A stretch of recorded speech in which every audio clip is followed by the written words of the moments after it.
एक छोटे से गांव में एक जलेबी वाला रहता था जिसका नाम मोहन था। मोहन की जलेबियां बहुत मशहूर थीं और दूर दूर से लोग उसकी जलेबियां खरीदने आते थे।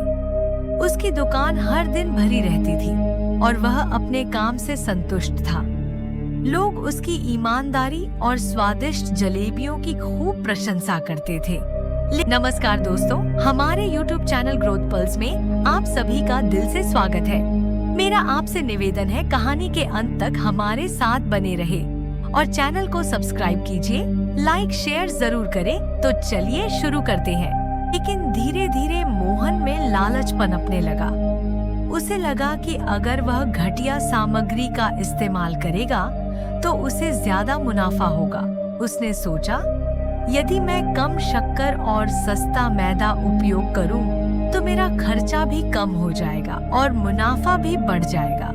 लोग तो वैसे भी मेरी जलेबियां पसंद करते हैं। मोहन ने अगले ही दिन से अपनी जलेबियों में घटिया सामग्री डालना शुरू कर दिया, लेकिन दाम पहले जैसे ही रखे। शुरुआत में किसी ने ध्यान नहीं दिया क्योंकि मोहन की जलेबियों की लोकप्रियता पहले से ही बहुत थी।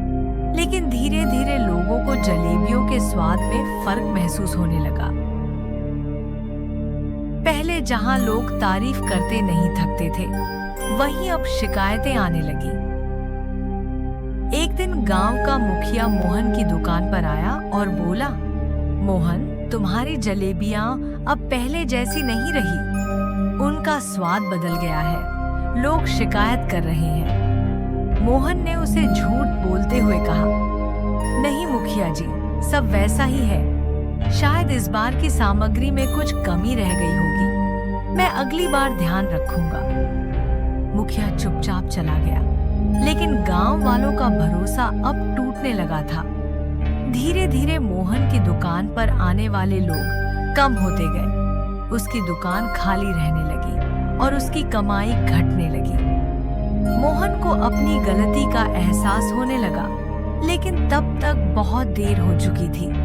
मोहन ने गांव वालों से माफी मांगी और वादा किया कि वह अब फिर से अपनी जलेबियों में वही पुरानी गुणवत्ता वापस लाएगा। लेकिन एक बार विश्वास टूट जाने पर उसे दोबारा जीतना मुश्किल हो जाता है। गांव वालों ने उसकी माफी तो स्वीकार कर ली, लेकिन वह पहले जैसा व्यापार नहीं कर पाया। कहानी से सीख। इस कहानी से यह शिक्षा मिलती है कि लालच हमेशा बुरी चीजों की ओर ले जाता है। ईमानदारी और मेहनत से जो नाम और विश्वास कमाया जाता है, उसे लालच के कारण खोना आसान है, लेकिन वापस पाना बहुत मुश्किल।